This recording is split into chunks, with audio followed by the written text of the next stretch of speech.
ගරු මූලාසනාරූඪ මන්ත්‍රීතුමියනි අත් වශයෙන්ම සමහරු ඇදලා තොප්පි දා ගන්නව නේද?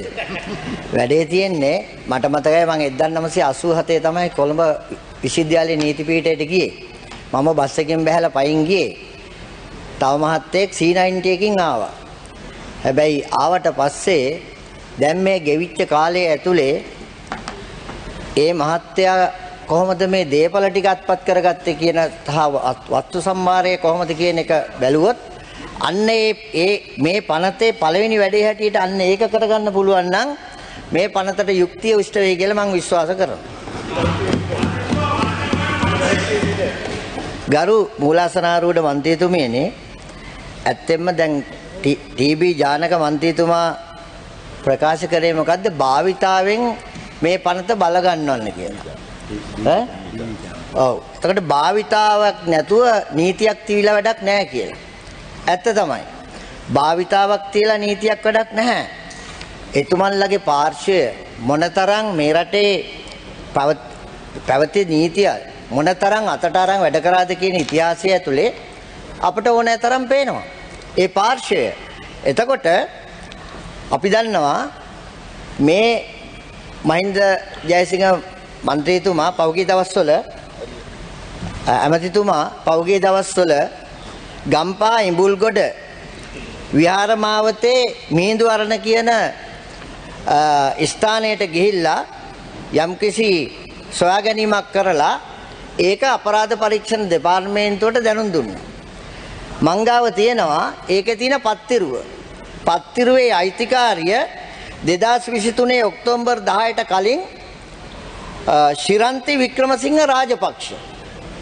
හැබැයි 2023 ඔක්තෝබර් 10 පත්තිරුව වෙනස් කරනවා අමිල නවරත්න කොඩිකාර අහිංසකයෙක් නේ.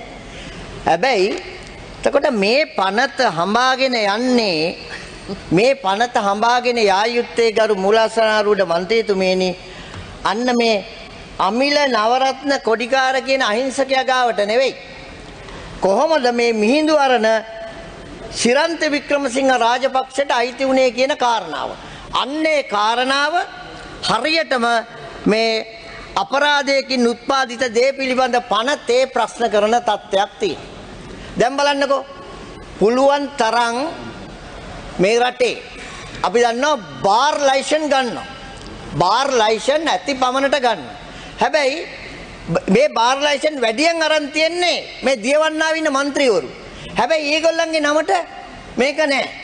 තියන්නේ කාර්ය මණ්ඩලයේ එහෙම නැත්නම් තමන්ගේ ඥාති හිතවත් පාර්ශ්වයන්ගේ නමට.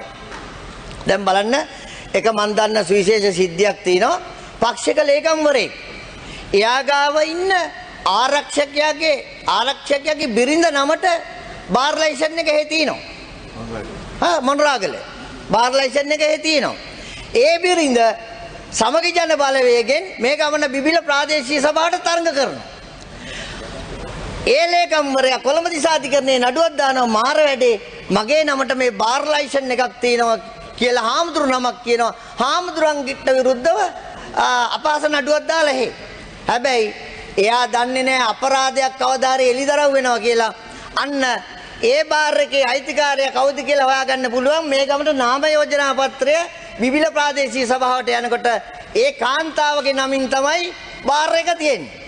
ඉතින් ගරු මූලාසනාරූඪ මන්ත්‍රීතුමියනි මම මේ විස්තර කරේ මේ පනතේ හරයාත්මක කාරණාවයි.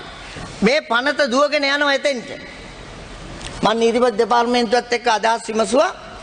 මේ පනතේ හරයාත්මක කාරණාව තියෙන වෙන කොහොක්වත් නෙවෙයි 34 වෙනි වගන්තිය. අපි බලාපොරොත්තු වෙච්ච தත්ත්වය. මොකද ගොඩක් තැන්වල ගරු මූලාසනාරූඪ මන්ත්‍රීතුමියනි නඩු විභාගයක් අවසන් වෙනකන් අපිට යුක්තිය ඉෂ්ට කරගන්න බෑ. හරි අමාරුයි.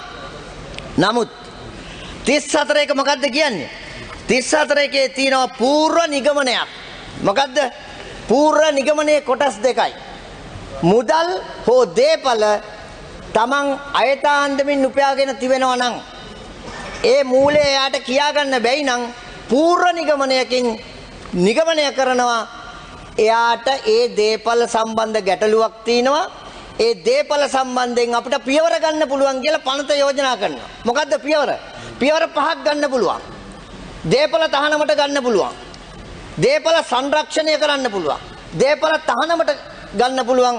අධිකරණමය වශයෙන් ක්‍රියාවිරහිත කරන්න පුළුවන්. රජය සතු කරගන්න පුළුවන්. අන්න යම්කිසි මෙහෙමයි දැන් දේපල තියාගෙන ඉන්නේ Taman නමින් නෙවෙයිනේ. කට්ටිය අහගෙන හිටියත් හොඳයි. ABC නමින් දේපල තියාගෙන ඉන්නවා. ABC නමින් දේපල තියාගෙන ඉන්න අයට මේ පනතින් වැඩ වරදිනවා. ඒකින්ද ශිරන්ති රාජපක්ෂ 2023 ඔක්තෝබර් 10 මේ අමිල කියන අහිංසකයාට දේපල පැවරුවට අමිල විස්තර කරන්න ඕන. Tamanට කෝටි ගණන් සල්ලි හම්බුනේ කොහොමද කියලා නිසල අරණ ගන්න. මීඳු අරණ ගන්න. ලක්ෂ 5 ඉදම ලක්ෂ 120 අමිල අරගෙන තියෙනවා. ලක්ෂ 5 ඉදම ඔව් පත්‍රයේ තියෙන්නේ ලක්ෂ 5යි. ලක්ෂ 120කට මේ අමිලට විකුණලා. එතකොට එයා දැන් ඒක විස්තර කරන්න ඕනේ. ඒකින්ද මේ පනත ගෙනාවේ දේපල දරාගෙන ඉන්න කෙනා නැහැයි කියනකොට ABC විස්තර කරන්න ඕන කොහොමද දේපල ආවේ කියලා. ඊට පස්සේ තව ඊටාම සාරගර්භ කොටසක් මේකේ කියනවා ගරු මූලාසනාරූඪ මන්ත්‍රීතුමීනි. මොකද්ද 34 මොකක්ද දන්නවද කියන්නේ? යම් කිසි කෙනෙක් පැමිණිල්ලක් කරොත් ඒ විසින් බීට පැමිණිල්ලක් කරොත් දැන්ට පවතින තත්ත්වය යටතේ ඒ ඔප්පු කරන්න ඕනනේ. නමුත් මේ පනත යටතේ යෝජනා කරනවා B චෝදනාවට ලක් වෙන කෙනා සාක්ෂි වැඩි බර මත ඔප්පු කරන්න ඕන Tamanට ඒ දේපල තියාගන්න පුළුවන් කියලා. හැබැයි සාක්ෂි වැඩි බර මත ඒක ඔප්පු කරගන්න බැරි වුණොත් මොකද වෙන්නේ? 34 පූර්ව නිගමනය ක්‍රියාත්මක වෙනවා. මොකද්ද පූර්ව නිගමනය? පූර්ව නිගමනය තමයි දේපල තහනම සංරක්ෂණය රජය සතු කරවා ගැනීම. ඔන්න ඕකනේ අපිට කරගන්න ඕන දේ. ඒක නිසා දැන් මේ පනත සම්මත වෙනකොට සමහර කට්ටිය ජෙනරේටරයක් උඩ නැග්ගුවා වගේ ගහන්න පටන් අරන් තියෙනවා. සමහර අය පැනික් වෙලා.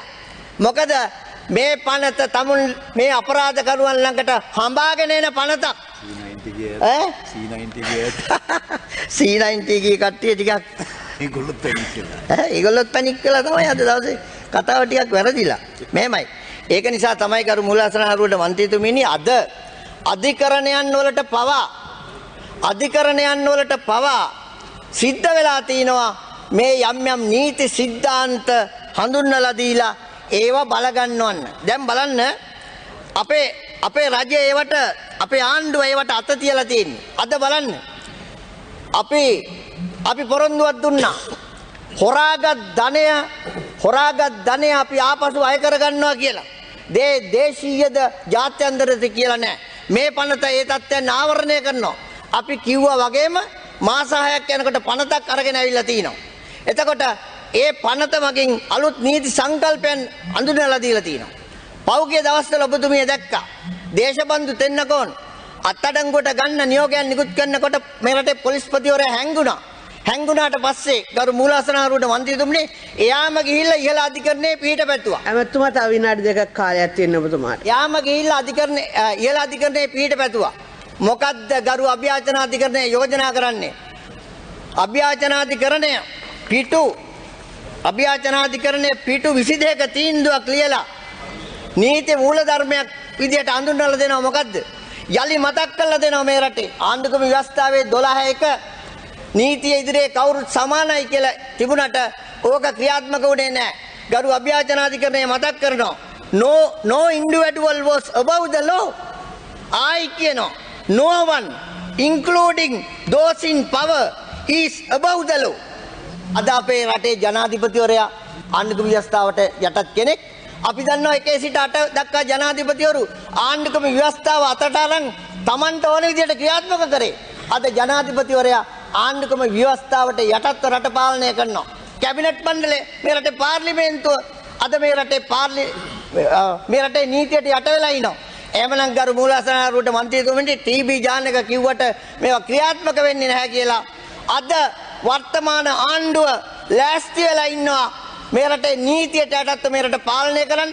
එහෙම ඒක නිසා තමයි මේ රටේ සෑම සියලු අපරාධ කරුවෙක්ම අද ක්‍රමක්‍රමයෙන් ඒ අදාළ නීති සිද්ධාන්තයට යටත් වෙලා නීතිය යටතට යන්නේ. ඒක නිසා තමයි අර මන්ත්‍රීතුමෙක් කිව්වා වගේ අදටත් මේ කතා කරන මොහොත වෙනකොටත් පෞගිය හිටපු ඇමතිවරු 3 දෙනෙක් සහ බිරින්දෑවරුන් ඇතුළේ ඉන්නේ. මේ රටේ නීතිය හරියට ක්‍රියාත්මක වෙන්න පටන් ගන්න තියෙනවා කරු මුලසාරකට මන්ත්‍රීතුමියනි. ඒක නිසා අපි මේකට බය නැහැ.